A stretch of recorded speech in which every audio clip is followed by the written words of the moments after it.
देखिए financial modelling इसके बारे में कई बार कहा जाता है कि अगर आपका एक्सेल स्ट्रॉन्ग है तो आप फाइनेंशियल मॉडलिंग कर सकते हैं, बट ऐसा नहीं है। एक्सेल स्ट्रॉन्ग होने पर आप एमआईएस प्रोफाइल के लिए रेडी है, बट एक्सेल के साथ साथ आपको फाइनेंशियल मॉडलिंग के लिए फाइनेंशियल इंफॉर्मेशन किस तरह से जो टॉप मैनेजमेंट है उससे कम्युनिकेट करनी है वो आपको पता होना चाहिए। तो अलग अलग तरह की इंफॉर्मेशन होती है फाइनेंस में और किस तरह से कम्युनिकेट करते हैं, इससे रिलेटेड क्या क्वेश्चन पूछे जा सकते हैं, इस सीरीज में वही हम डिस्कस करेंगे। हेलो एवरीवन, मैं हूं विकास मैनी, आप देख रहे हैं ओएनएस स्टडी सर्कल। आज की इस वीडियो का टॉपिक है financial modelling interview questions and answers. सबसे पहले तो इसमें कॉमन क्वेश्चन पूछा जा सकता है कि आप बताएं कि फाइनेंशियल मॉडलिंग होती क्या है।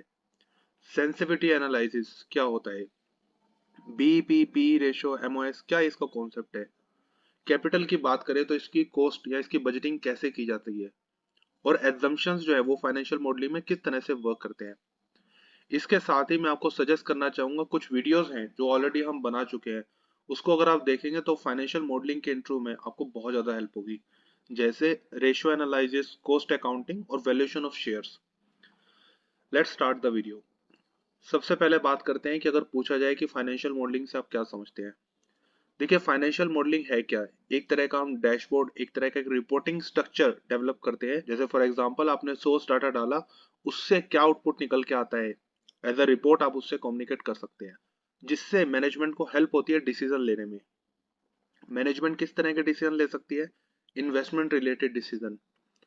फॉर एग्जांपल मैनेजमेंट ये देख रही है कि किसी पर्टिकुलर कंपनी को एक्वायर करना है, तो क्या उसे करना कंपनी के लिए प्रॉफिटेबल रहेगा या नहीं। कोई इन्वेस्टमेंट करना चाहती है कंपनी, तो क्या वो इन्वेस्टमेंट कंपनी के लिए फ्रूटफुल है या नहीं।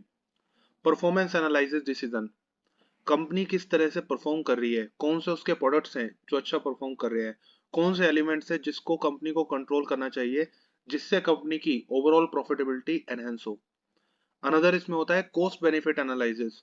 फॉर एग्जांपल कंपनी अगर कोई नई एडवांस मशीनरी खरीदना चाह रही है प्रोडक्शन के लिए, तो उससे कंपनी को एग्जैक्ट कितना फायदा होगा, रॉ मटेरियल में कितनी सेविंग होगी, फ्यूल में कितना एफिशिएंट होगा, तो कितना टोटल पर ईयर या फिर ओवरऑल कितना बेनिफिट होगा। तो उसको एनालाइज करने के लिए जो मॉडल बनाया जाता है उसे कहते हैं cost benefit analysis model. Financial model अलग अलग तरह के हो सकते हैं, बट कुछ जनरल फीचर्स होते हैं जो irrespective of different type of model उसमें सेम होते हैं। जैसे फ्यूचर प्रोजेक्शन, फाइनेंशियल मॉडल जो है वो फ्यूचर को प्रोडिक्ट करता है कि कितना आप फ्यूचर में, फॉर एग्जांपल प्रॉफिटेबिलिटी की बात करें, या आप किस तरह से फ्यूचर को देख सकते हैं। ग्रोथ एनालिसिस, अगर सेल की बात करें तो किस तरह से उसमें ग्रोथ पॉसिबल है और किस तरह से आप उसको कंट्रोल कर सकते हैं। फाइनेंशियल मॉडल में एक कॉमन एलिमेंट होता है जिसे हम कहते हैं कंपैरिजन। एक पर्टिकुलर टर्म का डाटा आप दूसरे पर्टिकुलर टर्म के डाटा से कंपेयर कर सकते हैं। इससे क्या होता है, कंट्रोलिंग बहुत स्ट्रांग होती है, आपको पता लगता है कि पास्ट में आप किस तरह से परफॉर्म कर रहे थे। अगर कोई सडन चेंज आता है तो उसको आप इफेक्टिवली कंट्रोल कर सकते हैं। इसमें क्या होता है, जैसे आप एक लार्ज डाटा को गैदर करते हैं, उसको स्ट्रक्चर वाइज प्रेजेंट करते हैं, तो इसमें चीजों को समराइज वे में प्रेजेंट किया जाता है। बट अगर मैनेजमेंट किसी पर्टिकुलर एलिमेंट, फॉर एग्जांपल अगर एडमिनिस्ट्रेटिव एक्सपेंस, उसको मैनेजमेंट इन डेप्थ एनालाइज करना चाहती है, तो वो भी पॉसिबल होना चाहिए। तो ये तो बात हो गई फाइनेंशियल मॉडल की। अब अगर पूछा जाए कि सेंसिटिविटी एनालिसिस, इससे आप क्या समझते हैं। मीनवाइल मैं आपसे रिक्वेस्ट करना चाहूंगा, अगर आपको हमारा एफर्ट्स पसंद आ रहा है तो इस वीडियो को लाइक और शेयर जरूर करें, और हमें मोटिवेट करें इस चैनल को सब्सक्राइब करके। सेंसिटिविटी एनालिसिस, किसी भी फाइनेंशियल मॉडल में कुछ मैट्रिक्स, कुछ ऐसे एलिमेंट्स होते हैं जो बहुत ज्यादा वेरिएबल होते हैं, जिसको आप 100% एक्यूरेटली प्रेडिक्ट नहीं कर सकते। जैसे अगर हम डेप्रिसिएशन की बात करें तो पूरा साल कितना होगा डेप्रिसिएशन, इसको आप इजीली प्रेडिक्ट कर सकते हैं। कितनी मशीन खरीदी है, कितना डेप्रिसिएशन है, आप इजीली प्रेडिक्ट कर सकते हैं।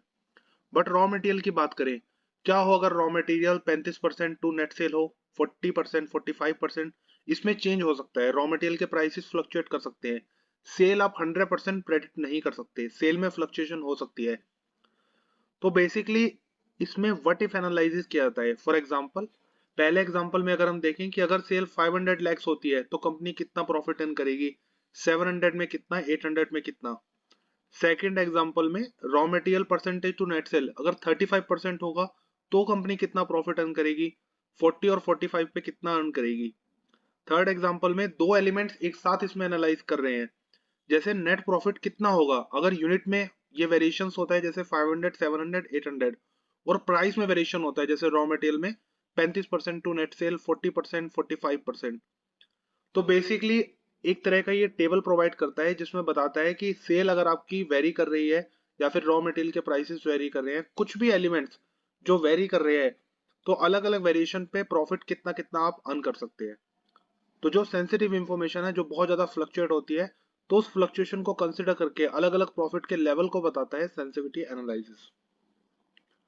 अब अगर पूछा जाए कि बीईपी, पी रेशो और एमओएस, इससे आप क्या समझते हैं? सबसे पहले इसकी फुल फॉर्म समझते हैं। पी रेशो ये बेसिकली क्या बताता है? Contribution divided by net cell. BEP का मतलब होता है ब्रेक इवन पॉइंट, एमओएस का मतलब होता है मार्जिन ऑफ सेफ्टी। इसको समझने के लिए इस स्ट्रक्चर को देखते हैं। जैसे सेल है मान लीजिए बिजनेस में 100, वेरिएबल कॉस्ट, वेरिएबल कॉस्ट का मतलब होता है कि जितना आप पर यूनिट सामान बनाएंगे उस हिसाब से कॉस्ट आती है। ज्यादा बनाएंगे ज्यादा कॉस्ट आएगी, कम बनाएंगे कम कॉस्ट आएगी। जैसे पेन बनाने के लिए जो प्लास्टिक लग रहा है, ज्यादा पेन बनाएंगे ज्यादा प्लास्टिक लगेगा, तो वेरिएबल कॉस्ट है 60। तो इसको हटाने के बाद आपका फर्स्ट लेवल ऑफ प्रॉफिट आया 40। फिक्स खर्चे जिसको कोई मैटर नहीं करता कि सेल आप कितनी भी करें, ये फिक्स है। जैसे फैक्ट्री का रेंट वो है 30, तो अल्टीमेट कंपनी का प्रॉफिट हुआ 10 rupees. P ratio, P ratio क्या बताता है? जैसे कंट्रीब्यूशन कितना है, वेरिएबल खर्चे हटाने के बाद कितना प्रॉफिट बच रहा है, वो है आपका 40%। बीपी क्या मतलब क्या होता है? ब्रेक इवन पॉइंट, मतलब ना आपका उस स्टेज पर प्रॉफिट है ना आपका उस स्टेज पर लॉस है। एमओएस, एमओएस का मतलब है ये बताता है कि बीपी से कितना आगे आप चल रहे हैं, कितना आप सेफ हैं, नो प्रॉफिट नो लॉस की स्टेज से कितना आगे चल रहे हैं। इसका बेनिफिट कैसे लिया जा सकता है? अब मान लीजिए कंपनी कहती है कि अभी प्रॉफिट 10 है, बट फ्यूचर में कंपनी 20 का प्रॉफिट अर्न करना चाहती है, तो कितनी सेल करे? अब देखिए 20 का प्रॉफिट अर्न करने के लिए यहाँ 20 होगा और 30 टोटल होगा 50। तो ये कंट्रीब्यूशन 50 होगा जो एक्चुअल में 40% है। तो 50 डिवाइडेड बाय 40% आप करेंगे, आपको सेल पता लग जाएगी कि अगर 125 रुपए की कंपनी सेल करती है तो उसका प्रॉफिट होगा 20। कंपनी कहती है कि बीईपी लेवल बताओ कि अभी तो नेट प्रॉफिट 10 है, बट जीरो पर कितनी सेल होगी? तो अगर यहाँ जीरो होगा तो फिक्स कॉस्ट होगी 30, तो कंट्रीब्यूशन आपका 30 है। तो ये 30 जो है ये 40% ऑफ सेल्स है, जो हमने देखा था पी रेशो। तो इसको आप डिवाइड कर देंगे तो आपका आएगा सेल है 75। मतलब अगर 75 सेल होगी तो नो प्रॉफिट नो लॉस की स्टेज पर होंगे। 75 रुपीज की सेल होने पर नो प्रॉफिट नो लॉस की स्टेज पर है। अभी है 100, तो 25 रुपीज से हम आगे हैं। डिवाइडेड बाय 100 मतलब 25% अभी मार्जिन ऑफ सेफ्टी हमारे पास है। तो ये कॉन्सेप्ट होता है बीईपी, पी रेशो और एमओएस का। अगला इसमें पूछा जा सकता है कि कॉस्ट ऑफ कैपिटल, इसके कॉन्सेप्ट को एक्सप्लेन करें। अब देखिए बिजनेस में जो मनी होती है वो अलग अलग तरह से इन्वेस्ट की जाती है। जैसे जो ओनर है वो अपना इक्विटी का पैसा लेके आते हैं, प्रेफरेंस का पैसा लेके आते हैं, कहीं से लोन लेते हैं तो उसे हम कह सकते हैं कि डिवेंचर का पैसा। तो इक्विटी जो है वो हाईली वेरिएबल होता है। तो मान लीजिए इक्विटी जो है वो एक्सपेक्ट कर रहे हैं 15% रिटर्न, प्रेफरेंस डिविडेंड एक्सपेक्ट कर रहे हैं 12%, डिवेंचर जिससे कंपनी ने लोन लिया है वो एक्सपेक्ट कर रहे हैं 10% रिटर्न। तीनों ने थाउजेंड थाउजेंड रुपीज इन्वेस्ट करे हैं, टोटल मनी में कंपनी में इन्वेस्टेड है 3000 रुपीज। कॉस्ट ऑफ कैपिटल, अब मान लीजिए 1000 रुपए लिए 1000 रुपए दिए, तो इसमें आपकी कॉस्ट कहाँ है? कॉस्ट नहीं है। पर 1000 रुपए लिए और 1000 रुपए के साथ 100 रुपए एडिशनल देने पड़े, तो वो जो 100 रुपए एडिशनल देने पड़े हैं वो आपकी कॉस्ट है। तो इसलिए इक्विटी की कॉस्ट क्या है? वो 15% रिटर्न जो वो एक्सपेक्ट कर रहे हैं, तो 150। Preference dividend 12%, 120। डिबेंचर 10% एक्सपेक्ट कर रहे हैं, तो 10% होगा 100। बट इसमें डिबेंचर में हमें टैक्स की सेविंग मिलती है, तो जो 30% अगर टैक्स रेट है उसकी हमें सेविंग मिल रही है, तो इसको आप रिड्यूस करेंगे।